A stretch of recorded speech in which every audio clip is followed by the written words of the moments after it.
ಅನ್ನೋದು. ಹಠಕ್ಕೆ ಮದುವೆ ಆಗಿ ಪುತ್ರನನ್ನು ಹೆತ್ತು ಅವರಾಗಲೇ ಕೇಳಿದ್ರು, ನನ್ನ ಮಠಕ್ಕೆ ಬಂದಾಗೂ ಕೇಳಿದ್ರು ಅವರು, ಬುದ್ಧಿಯವರೇ ನನ್ನ ಜೀವನ ಹಿಂಗೆ ಸಾಕ್ಕೊಂಡು ಬಂದ್ಬಿಟ್ಟೈತಿ, ನನ್ನ ಮಗನಿಗೆ ಒಂದು ಒಳ್ಳೆಯ ಆಶೀರ್ವಾದ ಬೇಕು ಅಂತ ಕೇಳಿದ್ರು ಅವರು. ಹೌದಾ? ಆ ಒಂದು ವಿಷಯದಲ್ಲಿ ಅವರು ಎಷ್ಟು ಮುಂದೆ ಆಲೋಚನೆಯನ್ನು ಮಾಡಿದ್ದಾರೆ. ಮಗನಿಗಾಗೇ ನನ್ನ ಜೀವನ ಅಂತಕ್ಕಂಥದ್ದು. ಮಗನಿಗಾಗಿ ಆಸ್ತಿ ಮಾಡೋರು ಎಷ್ಟೋ ಜನ ಇರ್ತಾರೆ, ಆದರೆ ಮಗನೇ ನನಗೆ ಆಸ್ತಿ ಆಗಬೇಕು ಅನ್ನುವಂಥ ಕುತೂಹಲ ಶ್ರೀನಿವಾಸದಲ್ಲಿ ಭಾಳ ತುಂಬ ಹೃದಯದಿಂದ ಕಷ್ಟ ಜೀವನವನ್ನು ನಿಮ್ಮ ಜೊತೆಗೆ ಹಂಚಿಕೊಂಡ್ರು. ಹೌದಾ? ಅವರು 9ನೇ ಕ್ಲಾಸ್ ಓದಿದ್ದಾರೆ, ಹಿಂಗಾಗೈತಿ. ನಾನು 30ನೇ ವರ್ಷಕ್ಕೆ SSLC ಬರೆದವನು. ನಾವು ಭಾಷಣಕಾರರಲ್ಲ, ಕಾಯಕವೇ ಕೈಲಾಸ ಅಂತ. ನಮ್ಮದು ಶಿವಪೂಜೆ ಮಾಡೋದು, ಸಂಕಲ್ಪ ಮಾಡೋದು, ಕಾಯಕ ಮಾಡೋ ಕೆಲಸ ನಮ್ಮದು. ಇವರು ಜೀವನದ ಸಂಸಾರದ ಹೇಯಸ್ಥಳದಲ್ಲಿ ಅವ್ರ ಕಾಯಕ ಹೇಗಿತ್ತು ಅನ್ನೋದನ್ನು ಚಟಕ್ಕೆ ಸಿನಿಮಾಕ್ಕೆ ಸೇರಿಕೊಂಡೆ ನನ್ನ ಜೀವನ ಹೇಗಾಯ್ತು ಅನ್ನೋದ್ರ ಬಗ್ಗೆ ವಿಸ್ತೀರ್ಣವಾಗಿ ಹೇಳಿದರು ಅವರು. ಶ್ರೀರಾಮಚಂದ್ರ 14 ವರ್ಷ ವನವಾಸಕ್ಕೆ ಹೋಗ್ತಾನೆ, ಹೋರಾಟ ಮಾಡ್ತಾನೆ. ರಾವಣನ ಜೊತೆಗೆ ಹೋರಾಟ ಮಾಡಿ ಆ ರಾವಣನ ಅರಮನೆ ಸಂಪತ್ತನ್ನು ಪಡಿತಾನೆ. ಜೀವನ ಸಾಗಿ ಬಂದಾಗ ಯಾತ್ರಿಕರು ಏನಂತಾರ ಅಂದರೆ, ಬಿಸಿಲು ಹೋಗ್ತಾ ಇರ್ತೈತಿ, ಬಿಸಿಲಿನಲ್ಲಿ ಯಾತ್ರೆ ಮಾಡ್ತಾ ಇರ್ತಾರೆ. ಆ ಒಂದು ಯಾತ್ರಿಕರೆಲ್ಲ ಸೇರಿದಾಗ ವಯೋವೃದ್ಧರಾಗಿರ್ತಕ್ಕಂಥವ್ರು ಒಬ್ರು ಇರ್ತಾರೆ, ನಮ್ಮ ಜೋಗಿ ಅಂಥವರು ಬರಹಗಾರರು. ಏನು ಮಾಡೋದಪ್ಪ, ನಾವು ಯಾತ್ರೆ ಮಾಡ್ತಾ ಇದ್ದೀವಿ, ರಾಮನ ಕತೆ ಕೇಳಬೇಕಲ್ಲ ಅಂತ ಹೇಳಿ ಅವರು ಒಬ್ಬರ ಮನೆ ಬಾಗಿಲಿಗೆ ಹೋಗ್ತಾರೆ. ಅವ್ರು ಬಂದಿರ್ತಕ್ಕಂಥ ಸಂದರ್ಭದಲ್ಲಿ ಒಂದು ವಯಸ್ಸಾದಂಥ ಅಜ್ಜಿಯಲ್ಲಿ ಕುಂತಿರ್ತತಿ.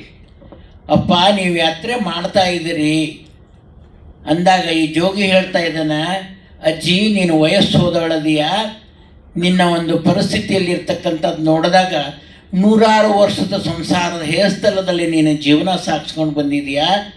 ಶ್ರೀರಾಮಚಂದ್ರನ ಕಥೆಯನ್ನು ನಿನ್ನ ಕಿವಿಲಿ ನಾನು ಕೇಳಬೇಕಾಗೈತಿ ಅಂಥೇಳಿ ಯೋಗಿ ಅಂತವ್ರು ಬರಹಗಾರರು ಅಜ್ಜಿನ ಒತ್ತಾಯ ಮಾಡಿ ಕೇಳ್ತಾನೆ.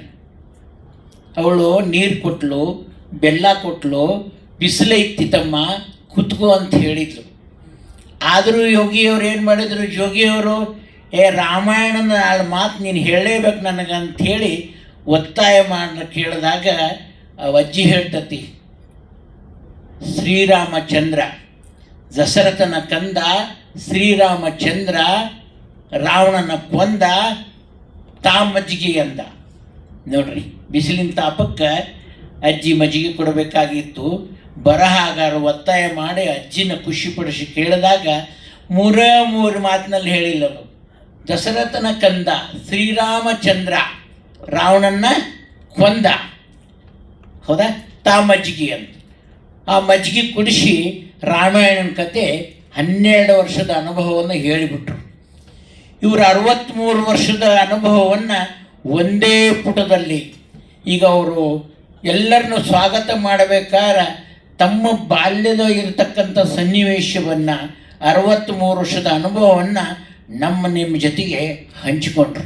ಸಂಸ್ಥಾನ ಮಠ ನುಣವಿನಕೆರೆ ಹಾಗೂ ವಿರಕ್ತ ಮಠ ತುರುವೇಕೆರೆ ಎಲ್ಲರ ಗೌರವಾನ್ವಿತ ಪ್ರೀತಿಯ ಅಜ್ಜಯ್ಯ ಸ್ವಾಮಿಗಳಿಗೆ, ಬೆಂಕೋಶ್ರೀಯವರು, ಅವರ ಧರ್ಮಪತ್ನಿ ಶ್ರೀಮತಿ ಮಂಗಳಾ ಶ್ರೀನಿವಾಸ್ ಅವರು, ಅವರ ಮಗ ಶ್ರೀ ಹರ್ಷ ಶ್ರೀನಿವಾಸ್ ಅವರು, ಅದೇ ರೀತಿಯಾಗಿ ಸೊಸೆ ಶ್ರೀಮತಿ ಸುಷ್ಮಿತಾ ಹರ್ಷ ಅವರಿಂದ ಗೌರವ ಸಮರ್ಪಣೆ.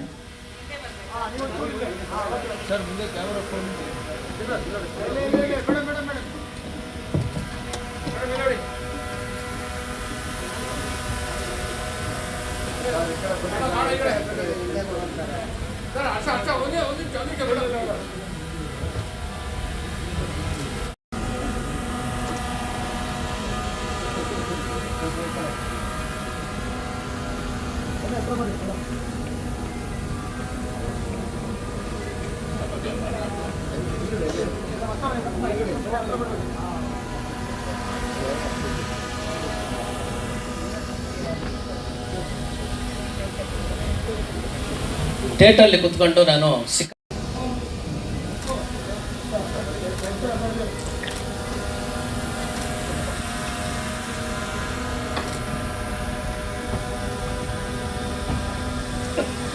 ಆ ಥಿಯೇಟ್ರ್ ಕೆಲಸಕ್ಕೆ ಸೇರಿದಾಗ ನನಗೆ ಬರದೆ ನಂಬಿಕೆ ಜೀವನ ಅಂತ 15 ವರ್ಷ ಆಯಿತು. ನಾನು ಇವತ್ತು ಎಗ್ಗು ಕೂಡ ಮುಟ್ತಾ ಇಲ್ಲ. ನಾನು 15 ಇಯರ್ಸಿಂದ ನಾನು ಪಕ್ಕ ಸಸ್ಯಾಹಾರಿಯಾಗಿದ್ದೀನಿ. ಎಲ್ಲದಕ್ಕೂ ನಮ್ಮ ಜೀವನ ಆ ಥರ ಕಲಿಸ್ಕೊಂಡು ಹೋಗಿದೆ. ಭಾಳ ಕಷ್ಟ ಆಯಿತು. ಈಗ ಮಾಡಬೇಕಾದ್ರೆ ಚೆನ್ನಾಗಿ ದುಡಿದೆ, ಬೆಳೆದೆ, ಸಿಕ್ಕಾಪಟ್ಟೆ ಹೆಸರು ಮಾಡಿದೆ. ಪಿಯರ್ಲೆಸ್ ಅಂದರೆ ತುಂಬ ಶ್ರೀನಿವಾಸ್ ಅಂದರೆ BKS ಪಿಯರ್ಲೆಸ್ ಅಂದರೆ ನಾನೇ ದೊಡ್ಡ ಹೆಸರು ಮಾಡಿದೆ. ಸೀನಿಯರ್ ಇನ್ಸ್ಪೆಕ್ಟರ್ ಆಗೋತ್ತಿಗೆ ಕೆಲಸ ಮಾಡಿದೆ, ಚೆನ್ನಾಗಿ ಮಾಡಿದೆ. ಹಳೆ ಸ್ನೇಹಿತ ಸಿಗ್ತಾ ಒಂದು ಸಿನಿಮಾ ಮಾಡಿದೆ ನಾನು, ಫಸ್ಟ್ ಸಿನಿಮಾ. ಅದು ಬಜೆಟ್ ಇದ್ದಿದ್ದು 75 ಲಕ್ಷ. ಸಿನಿಮಾ ಮುಗಿಯೋದ್ರೊಳಗೆ ಖರ್ಚಾಗಿದ್ದು 3.5 ಕೋಟಿ. ಆ ಸಿನಿಮಾಯಿಂದ ಏನೂ ಬರಲಿಲ್ಲ. ಅನುಭವ ಪಡ್ಕೊಂಡೆ. ಪ್ರಥಮ ಅಂತಿಮ ಕಾಣಿಕೆ ಅಂತ ನಮ್ಮ ಮಾಧ್ಯಮ ಮಿತ್ರರೆಲ್ಲ ಕರೆಸಿ ಒಂದು ಮೂಮೆಂಟು ಕೊಟ್ಟೆ ಆ ಸಭೆಯಲ್ಲಿ. ಇನ್ನು ಸಿನಿಮಾ ಬೇಡ ನನಗೆ ಅಂತ. ಆ ಸಿನಿಮಾದಲ್ಲಿ ಪಾತ್ರ ಮಾಡಿದಂಥ ಒಬ್ಬರು ನಮ್ಮ ಸಂಗಮೇಶ್ ಉಪಾಸೆ. ನಿಜಕ್ಕೂ ಅವ್ರ ಬಗ್ಗೆ ಹೇಳಲೇಬೇಕು. ಅವರು ಸಿಲ್ಲಿಲಲ್ಲಿ ಗೋವಿಂದ ಅಂದರೆ ನಿಮ್ಗೆಲ್ರಿಗೂ ಗೊತ್ತು, ಮನೆ ಮಾತು, ಇಡೀ ಕರ್ನಾಟಕದಾದ್ಯಂತ ಮನೆ ಮಾತು. ಅವತ್ತು ಅಜ್ಜಪ್ಪ ಅವ್ರು ಕರೆಯಕ್ಕೆ ಹೋದಾಗ ಅಲ್ಲಿ ಸಭೆ ಸಿಕ್ಕಿದ್ರು. ಸರ್, ಈ ಥರ ಫಂಕ್ಷನ್ ಇದೆ, ನೀವು ಖಂಡಿತ ಬರ್ತೀನಿದ್ರು. ಇವತ್ತು ಅವರು KS ಆಫೀಸರು, GSTನಲ್ಲಿ ಥ್ರೋಡ್ ಕರ್ನಾಟಕಕ್ಕೆ ಜಾಯಿಂಟ್ ಕಮಿಷನ್ ಆಗಿದ್ದಾರೆ. ನಿಗರ್ವಿ ಒಂದು ಚೂರು ಯಾವ ವಿಚಾರದಲ್ಲಿ ಇವತ್ತು ದೊಡ್ಡ ಮಟ್ಟದಲ್ಲಿ ಹೆಸರು ಮಾಡಿದ್ದಾರೆ. ಇವತ್ತು ನಿಜಕ್ಕೂ ಭಾಳ ಖುಷಿ ಆಯಿತು. ಅವ್ರಿಗೂ ಕೂಡ ಈ ಸಮಾರಂಭಕ್ಕೆ ನಾನು ನಿಮ್ಮೆಲ್ಲರ ಪರವಾಗಿ ಸ್ವಾಗತ ಕೋರ್ತಾ ನಾನು ಇದು ಮಾಡ್ತೀನಿ. ಕೆಪಾಸಿಟಿ ನೆಟ್ 2086 40 ಪೈಸಾ. ಅರ್ಥ ಮಾಡ್ಕೊಳ್ಳಿ. ಟಿಕೆಟ್ ರೇಟ್ ಎಷ್ಟು? 120, 220, 320 ಬಾಲ್ಕನಿ. ಇದು ನಮ್ಮ 165ವರೆಗೂ ಮಾಡಿದ್ದೀನಿ. 5 ವರ್ಷಕ್ಕೆ ಅಷ್ಟು 10 ಪೈಸೆ 20 ಪೈಸೆ ಜಾಸ್ತಿ ಮಾಡ್ತಿದ್ದೆ, ಜಾಸ್ತಿ ಮಾಡಿರಲಿಲ್ಲ.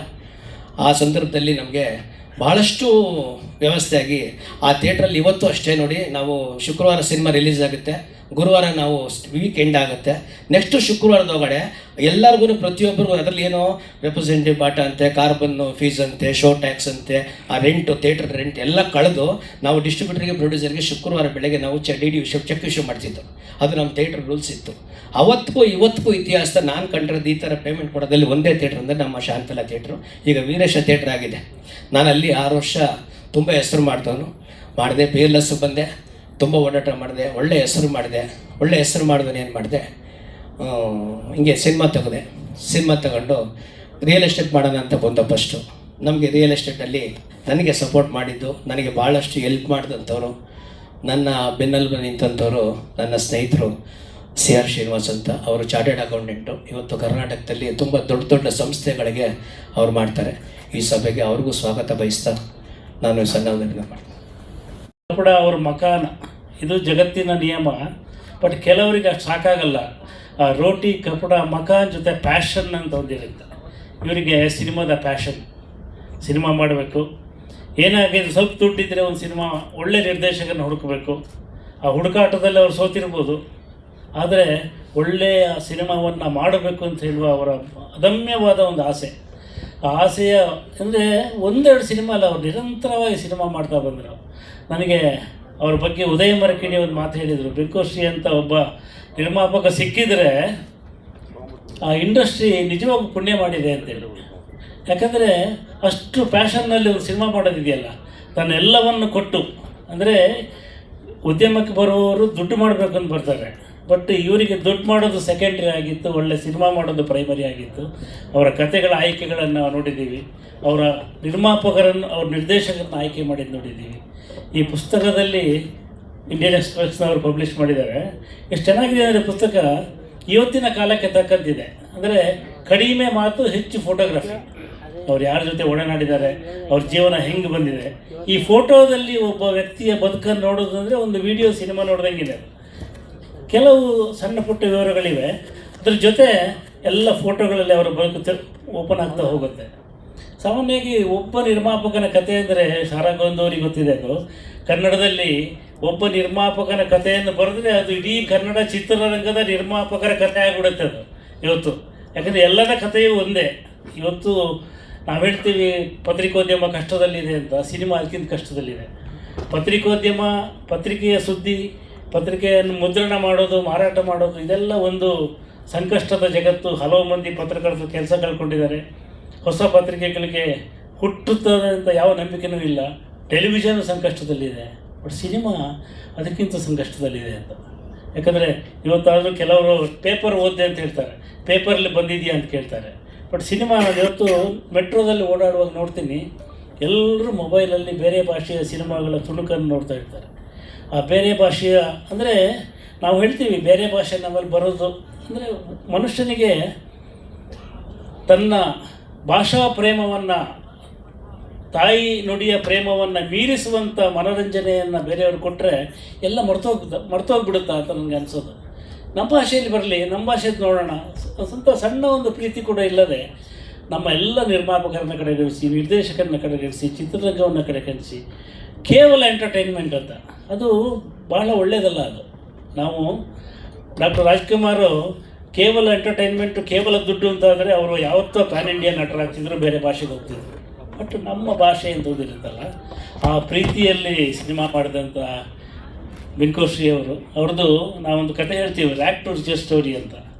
ನಾವು ಇತ್ತೀಚೆಗೆ ಒಂದು ಬುಕ್ ಮುಖದಲ್ಲಿ, ಜೊತೆಗೆ ಈ ಕಾರ್ಯಕ್ರಮಕ್ಕೆ ಆಗಮಿಸಿರುವಂತಹ ಎಲ್ಲ ಪತ್ರಕರ್ತರು, ಹಿರಿಯ ಪತ್ರಕರ್ತರು, ಜೊತೆಗೆ ನನ್ನ ಪ್ರೀತಿಯ ಸಭಿಕರೇ, ನಿಮ್ಮೆಲ್ಲರ ಒಡಗೂಡಿ ಇವತ್ತು ಬೆಂಕೋಶ್ರೀಯವರ ಪುಸ್ತಕ ಬಿಡುಗಡೆ ಸಮಾರಂಭದಲ್ಲಿ ಭಾಗವಹಿಸಿರೋದು ನಿಜಕ್ಕೂ ಕೂಡ ತುಂಬ ಸಂತಸದ ಸಂಗತಿ.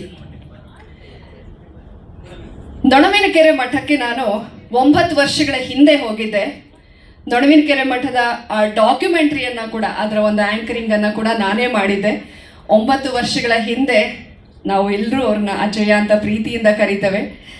ಅವರ ಒಂದು ಆಶೀರ್ವಾದ ಸಿಕ್ಕಿತ್ತು. ಅದಾದ ಮೇಲೆ 2ನೇ ಬಾರಿ ಶ್ರೀಗಳ ಆಶೀರ್ವಾದವನ್ನು ಪಡೆಯೋದಕ್ಕೂ ಕೂಡ ಈ ಕಾರ್ಯಕ್ರಮ ನನಗೆ ಸಾಕ್ಷಿಯಾಗಿದ್ದು ನಿಜಕ್ಕೂ ಕೂಡ ಒಂದು ಧನ್ಯತಾ ಭಾವವನ್ನು ನನಗೆ ಕೊಡ್ತಾ ಇದೆ. ಬೆಂಕೋಶ್ರೀಯವರ ಒಂದು ಜೀವನ ಗಾಥೆಯನ್ನು ನಾನು ಹಲವರು ಅವರ ಬಾಯಲ್ಲಿ ಕೇಳಿದಾಗ ನಿಜಕ್ಕೂ ಕೂಡ ನಮ್ಮೆಲ್ಲರಿಗೂ ಕೂಡ ಅವರು ಸ್ಫೂರ್ತಿ. ಥಿಯೇಟರ್ಗಳಲ್ಲಿ ಕೆಲಸ ಮಾಡಿ ಟಿಕೆಟ್ಗಳನ್ನು ಕೊಡ್ತಾ ಒಂದೊಂದು ಸಿನಿಮಾನ 50ರಿಂದ 60 ಬಾರಿ ನೋಡಿ, ಅದಾದ ಮೇಲೆ ಅವರೇ ಸಿನಿಮಾ ಪ್ರೊಡ್ಯೂಸರ್ ಆಗ್ತಾರೆ ಅಂತಂದರೆ ಅವರ ಒಳಗಡೆ ಅಂತರಾಳದಲ್ಲಿ ಆ ಒಂದು ಇಚ್ಛಾಶಕ್ತಿ, ಆ ದೃಢ ಸಂಕಲ್ಪ, ಆ ಹಪಹಪಿತನ ಎಷ್ಟು ಮಟ್ಟಿಗಿತ್ತು ಅನ್ನೋದು ನಮಗೆ ಅವರ ಜೀವನ ಗಾಥೆಯನ್ನು ನೋಡಿದಾಗ ಅರ್ಥ ಆಗತ್ತೆ. ಶ್ರೀನಿವಾಸ್ ಸರ್ ಮಾತಾಡುವಾಗ ಒಂದು ಮಾತನ್ನ ಹೇಳಿದ್ರು, ನನಗೆ ಓದಕ್ ಬರಲ್ಲ ಅಂತ ಹೇಳಿದ್ರು. ಬಟ್ ಇವತ್ತು ಅವರ ಜೀವನ ಗಾಥೆಯನ್ನ ನಾವೆಲ್ಲರೂ ಓದೋ ಲೆವೆಲ್ಗೆ ಅವರು ಬೆಳೆದಿದ್ದಾರೆ ಅಂತಂದ್ರೆ ಅದು ತಾನೇ ಸಾಧನೆ. ಓದಕ್ ಬರೆಯಕ್ ಬರಲ್ಲ, ಒಳಗಡೆ ಒಂದು ಇಚ್ಛಾಶಕ್ತಿ ಇದ್ರೆ ಎಷ್ಟು ಚೆನ್ನಾಗಿ ಮಾತನಾಡೋದನ್ನ ನಾವು ರೂಢಿಸ್ಕೋಬಹುದು ಅನ್ನೋದು ಶ್ರೀನಿವಾಸ್ ಸರ್ ಅವರ ಮಾತುಗಳಿಂದಲೇ ಗೊತ್ತಾಗತ್ತೆ. ಒಂದು ಕಡೆ ಏನು ಬರಲ್ಲ ಅಂತಾರೆ, ಅವರ ಮಾತುಗಳಲ್ಲಿ ವಚನಗಳು ಬರುತ್ತೆ, ಸರ್ವಜ್ಞನ ವಚನಗಳು ಬರುತ್ತೆ. ಓದಿದವ್ರಿಗೆ ಮಾತ್ರ ಸೀಮಿತ ಅಪ್ಪ, ಇದನ್ನ ನಾವು ಮಾಡೋದಕ್ಕೆ ಸಾಧ್ಯಪ್ಪ ಅಂತ ಅಂದ್ಕೊಂಡ್ರೆ ಅದಕ್ಕೆ ವಿರುದ್ಧವಾಗಿ ನಿಲ್ತಾರೆ ಶ್ರೀನಿವಾಸ್ ಅವರು. ನಿಜವಾಗ್ಲೂ ಅವರೊಳಗೆ ಆ ಹಸಿವು, ಆ ಇಚ್ಛಾಶಕ್ತಿ ಇನ್ನ ಕೂಡ ಮುಗ್ದಿಲ್ಲ. ಎಲ್ಲಿ ಅವರು ಕಳ್ಕೊಂಡಿದ್ದಾರೋ ಅಲ್ಲೇ ಅವರು ಹುಡುಕ್ತಾ ಇದ್ದಾರೆ. ಖಂಡಿತ ಅವರು ಗೆಲ್ತಾರೆ. ಯಾಕಂದ್ರೆ ಅವರಲ್ಲಿರುವಂತಹ ಆ ಹಸಿವು ಏನಿದೆ ಅದು ಇನ್ನೂ ಕೂಡ ಜೀವಂತವಾಗಿದೆ. 1963ರಲ್ಲಿ ಜನಿಸಿದ್ದು ಅಂತ ಹೇಳಿದ್ರು. ಎಲ್ಲೋ ಒಂದು ಸೋಲಾದಾಗ ಅಥವಾ ಏಳು ಬೀಳುಗಳಿದ್ದಾಗ ನಾವೆಲ್ಲರೂ ಗಿವ್ ಅಪ್ ಮಾಡಿಬಿಡ್ತೀವಿ. ಆದರೆ ಶ್ರೀನಿವಾಸ್ ಅವರು ಗಿವ್ ಅಪ್ ಮಾಡಿಲ್ಲ. ಹಾಗಾಗಿನೇ ಇವತ್ತು ಈ ಎತ್ತರದ ಸ್ಥಾನದಲ್ಲಿರೋದು. ಶ್ರೀಗಳು ಅಂದ್ರೆ ನಮ್ಮ ಅಜಯ್ ಅವರು.